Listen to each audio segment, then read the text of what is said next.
please welcome to the stage Marc Summers and Mike O'Malley. Give it up.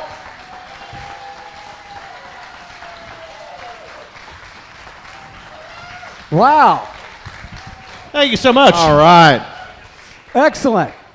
Well, it's so nice to have you guys here. Thank you so much. Turn the heat up. Let's go. So I got to ask, do you guys do very many Comic-Cons, and what's your experience been like doing these? This is my second one. This is my first one. I am 1 hour into my first con. 1 hour into it. It's going great. We're basically virgins. So how long ago was your first one? I did Comic-Con in Hartford, Connecticut about a year ago. This is my second. I'm doing one in Daytona Beach, Florida in September. I enjoy meeting all the people, and everybody's got a story about something that happened in their lives that related to something Mike and I did on television, and that's always fun to hear those stories. And, you know, I haven't met one person who hasn't been nice, so it's been a great day. Great. And the M&Ms were on the house also. That's right. That he has. I was going to do an unwrapped segment, but I decided to eat them instead. It's the perfect But do candy you have for any this- louder industrial fans that you could turn on right now? That's what I'm wondering. So let's start. I want to start with Double Dare. How did you become involved in this show, and what was your favorite aspect of hosting it all? Double Dare was kind of my last resort.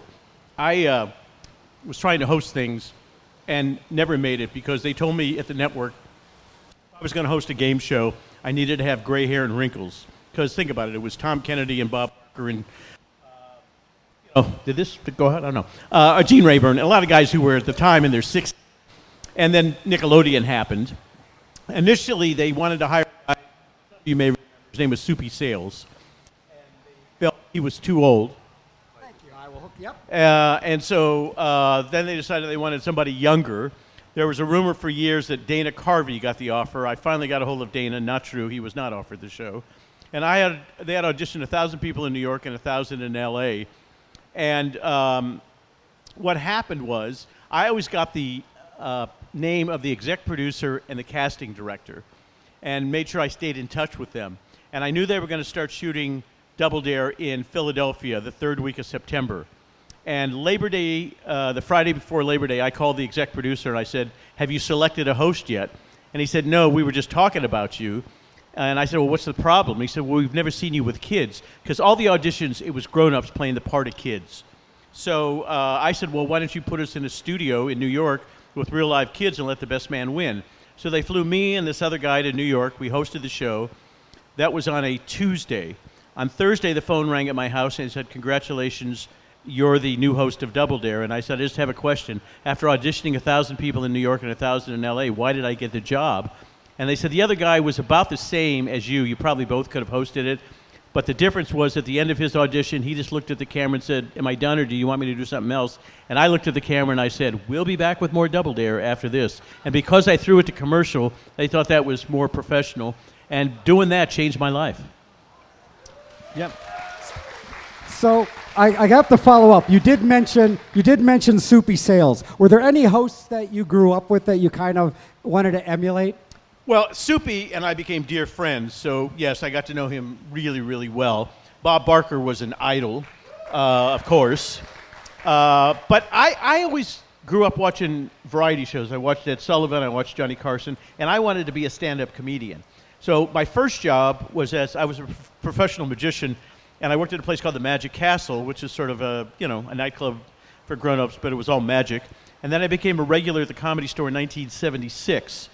And I wanted to be a stand-up comic, but realized once I became a regular, I started at the same time that Dave Letterman, Jay Leno, Gary Shandling, Andy Kaufman, and I realized I was not funny. And I had to figure out what Plan B was. And I knew I was good at being me, but wasn't good at being a stand-up comic. So I became a warm-up guy. I would go out before TV shows, sitcoms, and game shows, and I would make people laugh or teach them how to be an audience member. And by that practice of doing, I worked on Star Search, Webster, Alice, What's Happening Now, Soap. I mean, I did a bazillion shows. And I was making a good living, but I was miserable because I wanted to be on the other side of the camera. And, eventually the audition happened, and one thing led to another. But, it took me 13 years from the day I landed into Los Angeles until I got my first national show. And I think what Michael will tell you, people give up too easily. Talent is important, but a lot of people just throw in the towel too easy. And I wasn't going to throw in the towel. Now, I was married and I had 2 kids, and it was getting really stressful. So if Double Dare didn't happen, and by the way, people think that everybody on TV is rich. I was getting $500 an episode, so I was making $2,500 a week, which in 1986 was a boatload of money. By the way, it's still not bad today. But it was the most money I'd ever made in my entire life, and I was just happy to have it. I would have done it for free. I would have paid them. That's how bad I wanted to do it. This question's for you, Mike. Oh, there you go. You had a pretty diverse career, hosting Guts, writing for shows like Shameless. How do you approach transitioning between the different types of roles and projects? Well, one of the guys I looked up to, and I had an advantage as a host on Nickelodeon, is because, Marc was like a big brother to me. Really showed me the ropes and taught me things, especially about doing stuff, live, how to adjust, the people towards the camera, how to gently guide them, how to talk to them. That was a really great time at Nickelodeon. But, when you're an actor and you're a host, one of the reasons I think Marc can speak to this also that he was producing is that, you need somewhere for your energy to go when you're waiting for that next acting job. And the other thing about the acting is that, people like you for certain things. They don't like you for the things that you necessarily want to do. And writing is a way to channel some of that energy. So for me, I had always written plays, always written screenplays. And then when I was in my early 40s, I took a job as a staff writer on Shameless, in part because I wanted to learn from John Wells, who ran that show and, of course, famously ran ER, amongst many other things, West Wing. And I wanted to learn from him because I wanted to be able to do more writing. That's what I've been doing, a lot over the last 15 years. I created a show that was on Stars called Survivor's Remorse, and then I've been running a show called The Heels, which is going on Netflix September 15th. Please watch it. If you like professional wrestling, if you like television, please watch it, okay? If you like television, I think you'll like it. So I wanted to ask you real quick about Survivor's Remorse. It's a lot different than your previous work. How did you prepare for this role, and what did you find so challenging about it? Well, it was a single camera, half-hour dramedy, and I just, I took a lot of the experiences that I had learned on Shameless. I think at that time, that show was put on the air in 2014. It was really when streaming was starting to blow up, and if a pay cable television show, the way in which they distinguished themselves from network television or even cable, because it was pay cable, it was Stars, was to really go after subject matter that you wouldn't see on a network show. And so we had some crazy, it's on Peacock now. I think it's also on Stars, Survivor's Remorse. It's a show about a guy in Dorchester, Massachusetts, who becomes a successful basketball player and how that changes his family. LeBron James was one of the executive producers. But, I think that we were just really trying to have some very, very edgy material. And so if you're doing that, you're writing episodes about literally female genital mutilation. Like in this country every year, a couple young girls die because of this procedure that is done as part of a religious practice. And it's insane. And we did an episode about that. So, you say to yourself, all right, how do you make that amusing? How do you make that interesting? That was one of the challenges on that. Sounds great. I know. Great Saturday night television. Go home, you watch that. Some great stuff. You'll be staying up late at night wondering how the heck they did a TV show about that. Let's switch over back to Double Dare. No, let's stay on that subject. All right, let's stay on that subject. I want to discuss a little bit about mutilation. No. What do you want to ask? What do you think made the show so successful, and how do you think it's got such a lasting career? I mean, people still talk about it. Nickelodeon did their research, and they found out that kids were living vicariously through their parents, watching Price is Right and Wheel of Fortune, and they didn't have their own game show. And there really weren't any kids' game shows back in the day. So there was a game on the playground called Truth or Dare that the kids were playing. So they took a combination of Truth or Dare, added questions to it, and the one thing that kids are always told is to stay neat and clean, and we were rewarding kids for getting messy. And so, and if you remember back in the day when Mike and I were doing Nick, the theme of the network was the place where only kids win. So when we would play Family Double Dare, and the kids got to slime their parents in a physical challenge, they didn't care if they won or not. But the idea that they got to pour green goo all over their mom or dad made them very, very happy. And Brian Gumble was interviewing me on the Today Show once saying, aren't we teaching kids that they're being judged by what they have and not who they are? And he tried to make it really philosophical. And I said, Brian, if we didn't have any prizes at all, the fact that we're rewarding them for getting messy. They get to go to space camp in Huntsville, Alabama. It's hysterical. But so that's it. And I think it was also the fact I was 34 when I got that show. Now, luckily, I looked younger at the time.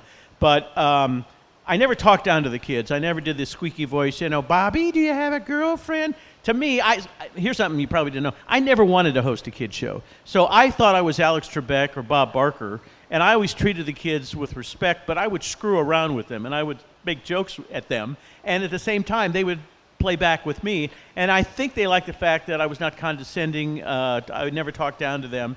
And all those elements worked. Now, here's the other deal. We were on at 5:30 Monday through Friday. And parents used to say to me, before dinner's ready, well, go watch your show. And then after you watch your show, dinner will be done. Because it gave Mom that extra half hour to set the table and finish up stuff. But also, I would do jokes for the parents. I did jokes and did impressions of Paul Lynde and Ed Sullivan, and those kids didn't know who the hell those people were. And the parents would stop me and say, I watch you every day for that one thing you do for us. And so it was just a combination of right place, right time. And I didn't have control of when we went on or any of that other stuff. And luckily, it worked. I mean, I had one step out the door. I actually had... just opened a smoked salmon business because I didn't think I was going to become successful on television. And I made a sale to the Price Club, which is now Costco, and I was selling 80,000 pounds of smoked salmon a month and starting to make some money. And then Double Dare happened, and all of a sudden I was willing to roll the dice for the $500 an episode and get rid of the ongoing salmon deal right after I made a deal at Trader Joe's as well. But, I never wanted to do anything except host TV shows. That was kind of my main goal in life. And Mike's life is totally different than me. I always say, when people say to me, who's the most successful person who came out of Nickelodeon? You're looking at him right here. He's done everything. He's hosted game shows. He's acted. He's written. He's produced. He's done everything. I don't have half the talent this man does. And he works his ass off. He goes through periods of time. He's not home for 6 months. He was shooting in Atlanta. I mean, he goes... I don't know how he lives the life he does. How long have you been married now? 24 years. 24 years. And your oldest child is how old? 21. Yeah. So, I mean, good family life here, obviously, and he's great at what he does, but he also takes care of things that are at home as well. I couldn't do what he does. I'm basically, I ad-lib or read the teleprompter. I mean, when I did Unwrapped, we shot 13 shows in 3 days, and we shot, hundreds of those things. Why? Because I can read a teleprompter really well. There's a certain art to it to make it sound like, it's interesting topics about Tootsie Rolls. But, I've had sort of a, easy passive life. And now the hardest thing I ever did, I just completed. I had a one-man show off Broadway called The Life and Slimes of Marc Summers. And, thank you. And this gentleman helped walk me through it and kind of get up enough guts to go out, and he was there opening night, man. Talk about support. We've been friends for a long time. And so that's been a lot of fun, but it was a lot more difficult. And when Mike was 29, 30, he wrote a show off Broadway that I went to see, And I didn't know what to expect. I hardly knew him. He was a young guy, and he said, I wrote a show, and I went to go see it, and in my head I was thinking to myself, this is going to suck, okay? And how am I going to, you can't walk backstage and say, oh, the scenery was really good, okay? You have to be honest. And so the whole time walking over to the theater, I'm thinking, oh, well, how am I going to pull this off? The man brought me to tears. I didn't even know at that age how he wrote the material he wrote, but it was spectacular. So I've respected and admired him. And by the way, I wish I was half as versatile as he was. I can do one thing well. He does 12 things well.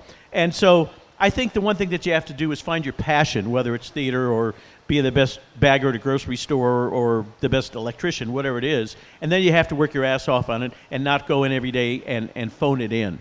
And I think that's what makes guys like us successful. Well, thank you for all of that, Mark. I want to thank you, myself, and on behalf of all the salmon who lived because you got out of that business. Yeah. I mean, millions and millions of salmon lived because you were no longer selling it. But, I mean, this guy's a genuine article. He really, one of the things that we both really loved about our time at Nickelodeon, it was a family. I think what Mark talked about, it was on, Monday through Friday.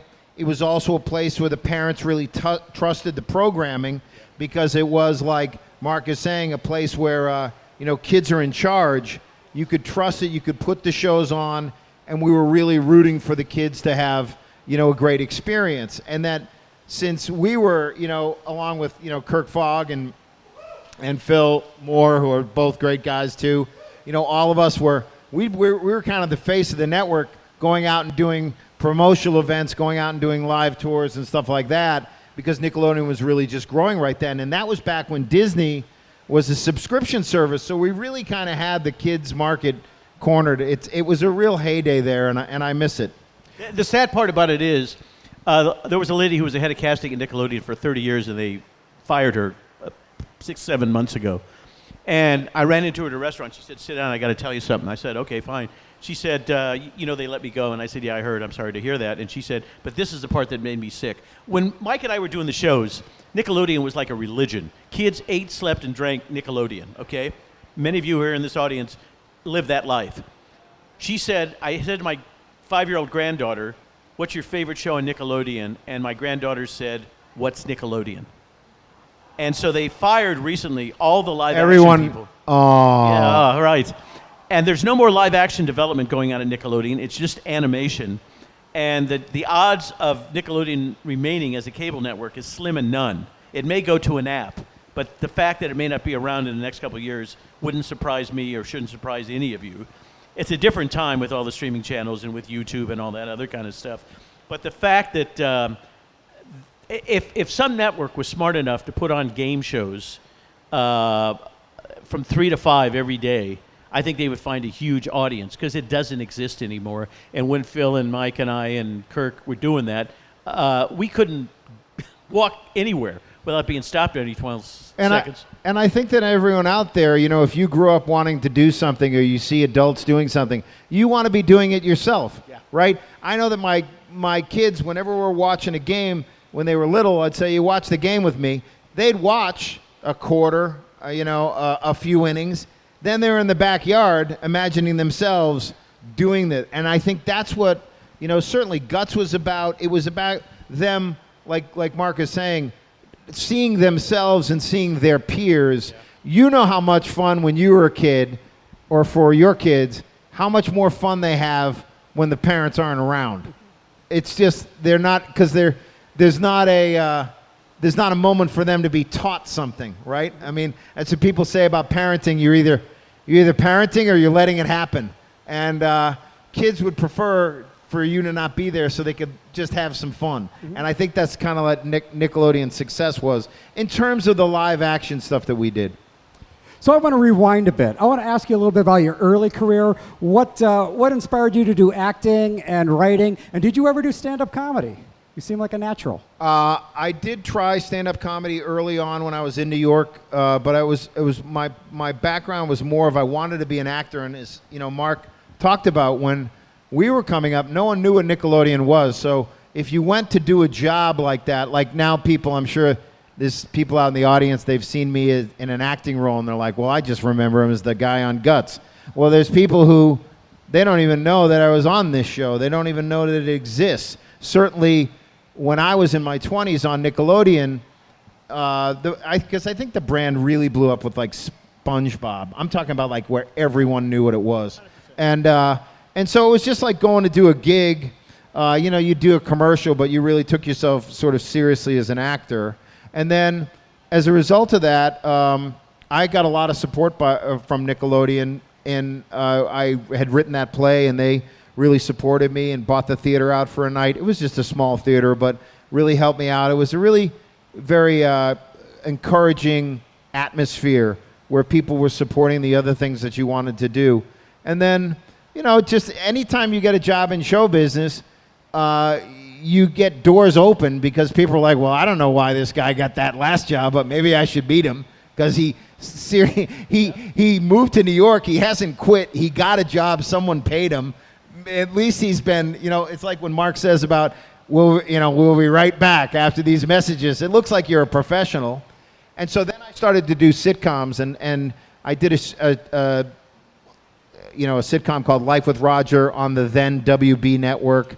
That only lasted a few episodes, one season. But then I got a series on CBS called Yes Dear, and we did 100. Thank you. I wish you would listen. That was we did 122 episodes of that. Who's counting? I am. And we came full circle because it ended up on Nick at Night. But what some of the shows that you'll see out there, or that you grew up watching and they're not on, you're like, why aren't they on anymore? We had so much music, a lot of music that we paid a lot of money for back then, but we didn't get the rights for the streaming rights for those songs. So one of the things that has to happen with that show is they have to go in and somebody has to pay to rescore all the shows for them to sell it to a streamer, unfortunately. I got one more question before we turn over to the audience. It's for you. It's about pretty much salmon. You did a show called Unwrapped, which was behind the scenes at food production. What inspired you to do that, and what were some of the most surprising discoveries you made? That was all a mistake. Most of my career has been a mistake, okay? For some reason, people thought I could produce television shows. I never had any desire to produce television. I had no interest in doing it. Too much work. He's a natural at it. And so there was a young lady who owned 2 major restaurants in New York and had written 3 books that won the James Beard Award. And I went in to pitch her. It was using 3 ingredients. It was called Recipes 1, 2, 3, Desserts 1, 2, 3. And I took her to the Food Network to pitch this as a series. And they kept saying to me, well, why don't you do a show on Food Network? And I went, I don't know anything about food. I don't know how to cook. Why would I do a show? And they were not listening to me about pitching this woman, and they just kept coming back to me. And so the meeting went horrible, needless to say. They didn't want to use the talent I had there. And then I get a phone call the next day, and they had done research and found out that the kids who grew up watching me on Nickelodeon were now starting to find Food Network, and they figured they'd follow me over. So they handed me a show called It's a Surprise. It was about surprise parties. The surprise was nobody was watching. And they called me up and said, this show is dying, but we have this other show that we did as a special called Unwrapped. Would you take a look at it and tell us what you thought? So I was shooting a special somewhere in Colorado, the National Team Pastry Championship. And I looked at this video of Unwrapped, and I said what biography was to A&E, I thought Unwrapped could be to Food Network. And they put us on at 10:30 on Monday nights, and it was dying. And the head of the network called me up and said, we're moving you to Monday nights at 9. We'll try it for a month. If it works, we'll do more, and if not, have a nice life, her exact words. And for some reason, at 9 o'clock on Monday nights, Unwrapped exploded. And so then we started doing 9 to 10. Then we did a game show called Trivia Unwrapped. So I was Guy Fieri before Guy Fieri. It was all Marc all the time on Food Network. From 9 till 10:30 on Monday nights, I was hosting everything. And I said to the lady who was running the channel, I don't want to watch anybody for 90 minutes, especially me. And the game show sort of went by the wayside. But for about 11 years, we shot Unwrapped, and it just exploded. And so, right place, right time. The timing was good. Everybody likes to find out how a Tootsie Roll is made and all that kind of stuff. And I had a ball doing that. But it was easy. Once again, I'm reading a teleprompter. a lot of the times the shows weren't even shot yet. So they would say to me, so I sounded convincing, what's this show about? Well, we're going to talk about Butterfingers. Well, what about butter? I wanted to know something about it, so that when I was reading the prompter, I was somewhat convincing. Apparently I was. And after the first 8 years, we used to shoot it in a fake diner in a studio in Denver, Colorado. And then we finally, the last 3 years, took it out on the road and went into the factories and stuff like that. But, once again, if somebody would have told me when I moved to Los Angeles that I would be on the Food Network for 20 years, I would have said, doing what, And then I became executive producer of Dinner and Restaurant Impossible, and working with Robert Irvine was not easy. And so I had to learn how to manipulate this man with this gigantic personality who America loves. But he came to me and said, teach me how to do TV, which is what I did. But then he became so sure of himself, he didn't want me around it anymore. And so you learn a lot about the industry, about people and people who remain the same, people who change with success. It's a fascinating industry. And at 72, the best part of my life is I can do whatever I want right now. I don't have to work, so I can pick and choose what I do. And I'm having more fun just sort of doing that. That's why I'm here. Hanging out with nice people, and I hadn't been to, first personal appearance I ever did for Nickelodeon was in Pittsburgh, like 1988, and so anyway, it's just fun to come back and do that kind of good stuff. As far as what I learned on Unwrapped, you learn about the factories. People seem to love that. If you go to the Tootsie Roll factory, the same machines that started making that stuff in the 1920s still exists. There's about 3 people in the world who know how to fix that stuff if something goes wrong. Then you fast forward yourself and go to Hershey, Pennsylvania. There's 2 people who run the Hershey Kiss division now, and it spits out 1 million kisses a day, and then they shut it off, and then they do some other chocolate thing over there. So it's the yin and yang of we were the Mr. Rogers of food, learning how all this stuff was made. Anyway, it's been fun. How long does it take to digest a Tootsie Roll? You don't digest it. It just I comes love out Tootsie as a Rolls. Tootsie Roll. I immediately regret it, and I said, what have I done? I've stuck something in there that's going to make Come on, everything... look like a Tootsie Roll. No, just everything else has to, navigate around it, I guess. 100%. Not to get into details. Anybody have any questions about anything? Yeah, let's get some questions from the audience. Oh, Raise look your at these hand. We'll hands come going around. up. We'll start on that side of the room. Nice and loud. Oh, hi guys. Hi. Hello. Hi Mike. Hi Mark. You Hi. guys are great. So I love guts, but as we talked about at your table, I have a big soft spot in my heart for global guts. Yes. It was just like the concept of it was just so great, and the way it was produced, it was just Yes, immaculate. rather than just getting kids from Orlando, they got kids from around the world. Right, and I was curious, where did the idea for that come from?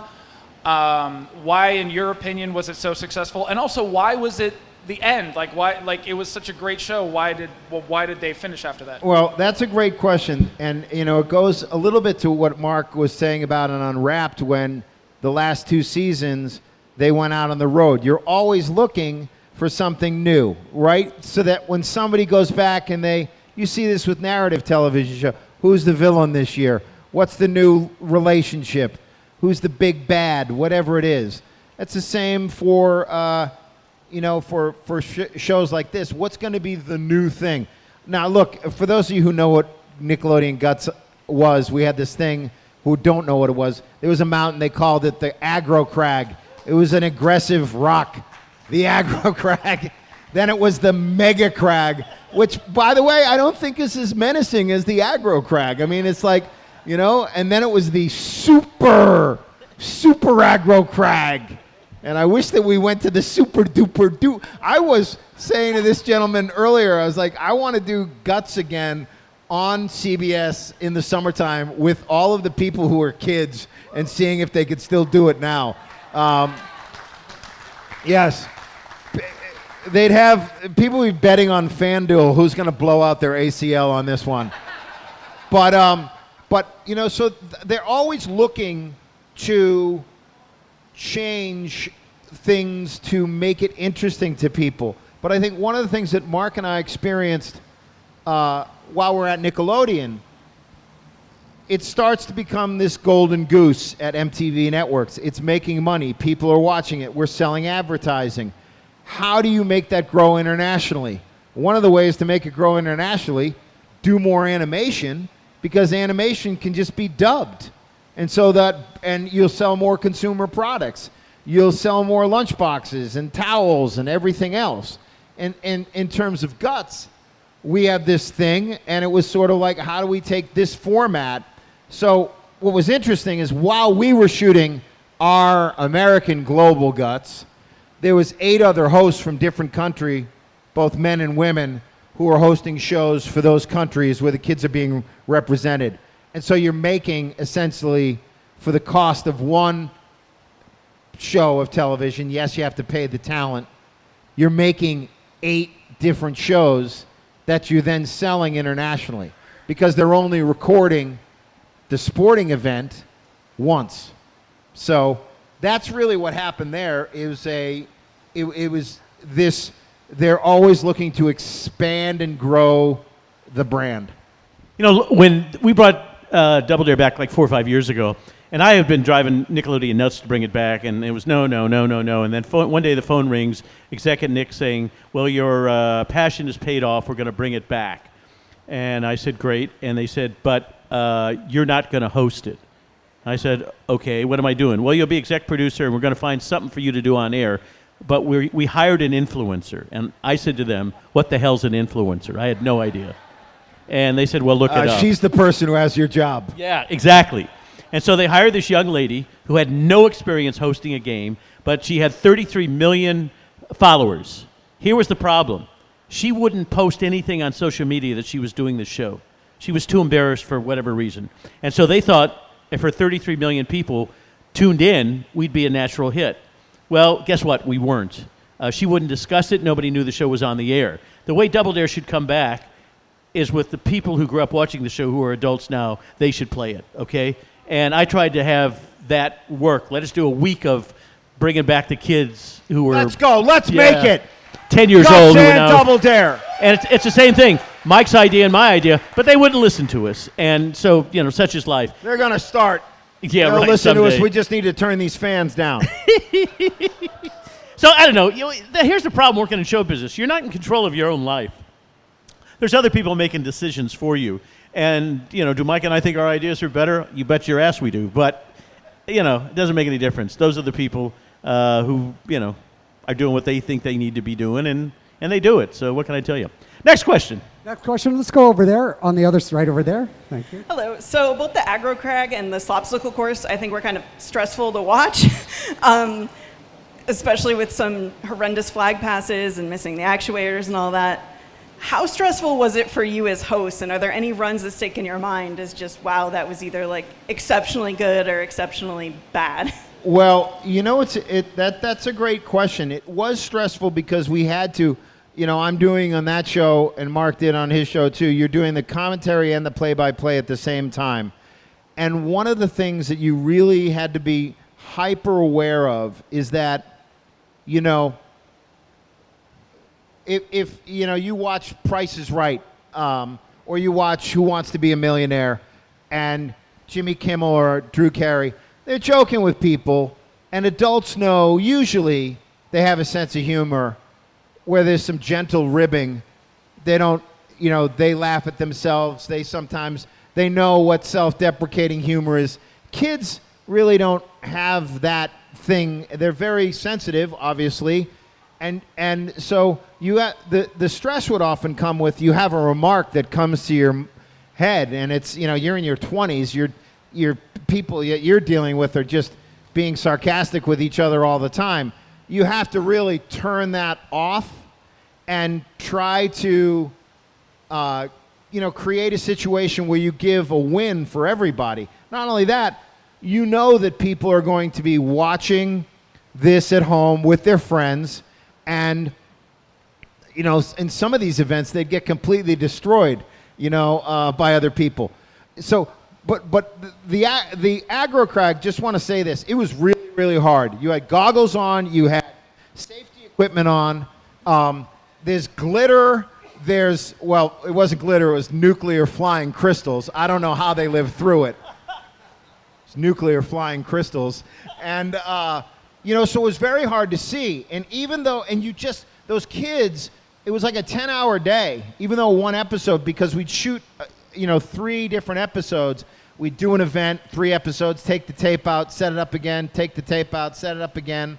And so they were there all day. They're kids. They've never done this before. They haven't had it's not like they've been, you go to the Olympics.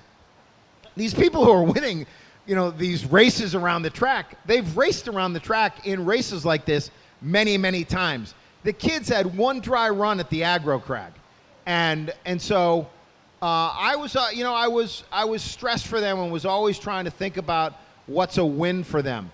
I'll give you one funny anecdote. So I grew up in New Hampshire, and when, if you fell off your bike when you were, a kid growing up in New Hampshire, it was like you were like a dump truck lifting off. You dumped off your bike. You took a dump, and the kids were in the pool, and I would be like, when they fall off this, they'd be doing some activity like pulling themselves across on a boogie board with the crazy rapids in the pool of guts. And I'd be like, and Johnny took a dump because he fell off. He fell off the boogie board or whatever.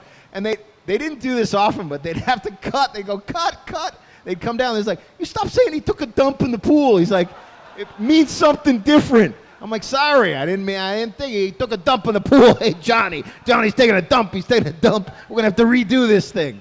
So it was those things that you wouldn't think, because the kid can't be. I guarantee you, there's some episode out there with, and Heather takes a dump up. She's getting back up there, and people are like, took a dump. But you're thinking on your feet the whole time, and you're trying to do the best job. One day, a question on Double Dare was, what hairstyle has a food article in it?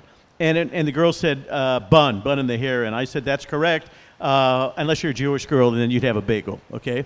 So about 5 days later, after it airs, I get called in on the carpet by the executive saying, did you do some anti-Semitic joke on Double Dare? And I said, no. And they said, well, we got a phone call from the Jewish Defense League, and they said something about you made some comment about Jews wearing bagels in their hair. Oh, my God. So I have to do this conference call with the head of the Jewish Defense League in New York. And I said, first of all, I started off as a stand-up comic. And second of all, my real name isn't Summers. It's Berkowitz. I'm a Jew. And they went, even worse. So, you do the... Even worse, Mark. So you do the best you can. And by the way, we had no money to edit our shows. So if you go back and look at some of the Double Dare episodes, my God, the fact that we got away some of the stuff we did, but they didn't have any money. When we started, we were spending $9,000 an episode, okay? When we went off the air, we were spending $55,000 an episode. But you couldn't even open a studio door and take a dump for $55,000 these days, because the cost of everything is so ridiculous. So, I mean, if people understood, and I wish the network executives did, how hard calling play-by-play and doing the commentary. Plus, he's throwing to Mo. He's got to juggle 17 damn things at the same time. It is crazy when you think about it. Like, we were paid $250 an episode, right? So you'd make 3 a day. So again, what was I was selling laser toner cartridges. So I was like, all right, that's pretty good money, right? You're making that. But you do these episodes and they're lasting in perpetuity, and they're just like, yeah, you made $250 an episode. I'll give you one more a blooper that we had. I hosted before Guts. I hosted a show called Get the Picture on Nickelodeon, and thank you. It was sort of like a concentration show, and at the time there was a band. Maybe some of you remember. It was a girl group made up of Brian Wilson's and John McKenzie. It was McKenzie. John McKenzie's and kids, and it was from the Mamas and the Papas, and the band was the group was called Wilson Phillips. They were a pop girl group, and there was one of the singers. Her name was China Phillips. Oh, I can't wait. And so I go, name 3, and it's a thing like Jeopardy. You got to buzz in to get the answer first. So I said, name 2 members of the pop band Wilson Phillips. And this kid, he's like 12 years old. Vagina Phillips. And I was like, so when your talent you know, you all know movies. You've seen movies out movies, and the director yells cut. Well, you're not allowed to yell cut when you're the talent. You got to wait for somebody else to yell cut. But I knew we would not be using this blooper on Nickelodeon, and so I was like, And, you know, the poor girl who was next to him was good. They didn't know each other. They were completely mortified. He and his mother afterwards were laughing. It was just, that's the thing. Going back to your question, it's like when you're working with kids, our job was to be like that big brother, that camp counselor who's really rooting for them, and everything is positive. And I think it's why those shows succeeded. Well, it's so awesome to have you guys. We're out of time, but Oh, please head wow. to their All table. right. Thank you for coming. We appreciate it, Marc folks. and Mike. Come on over. We'll take pictures and do autographs. Come over and visit us. Come over and hang out there. Marc and Mike, Double Dare, Guts, and all that good stuff. Good job, guys. Thank you.